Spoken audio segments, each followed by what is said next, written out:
యోసేపు ఎందుకని ఒక్కసారి కూడా వెనక్కి వెళ్ళి చెప్పడానికి ప్రయత్నించలేదు? సరే, అప్పుడు కూడా చేయలేదు.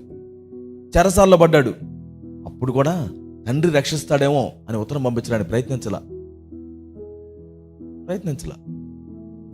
చెరసాల అధికారి ఫేవరబుల్గానే ఉన్నాడు. నా జీవితం ఇక నాశనం అయిపోతుంది, కొంచెం మా వాళ్ళకి ఉత్తరం పంపించండి.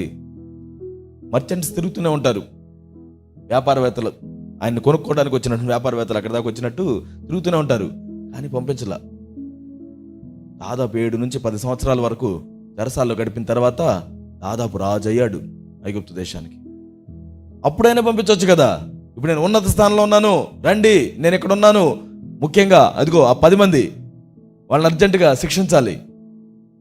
లేదు, అంత బలం ఉంది, అధికారం ఉంది, ఇప్పుడు అన్నీ ఉన్నాయి. మాట చెప్తే ఐగుప్తే కదిలి వస్తుంది. కానీ తనని కించపరిచినటువంటి అన్నలు, చంపాలని ప్రయత్నించినటువంటి అన్నలు, వాళ్ళెవ్వరి మీద ఏ యాక్షన్ తీసుకోవట్లా.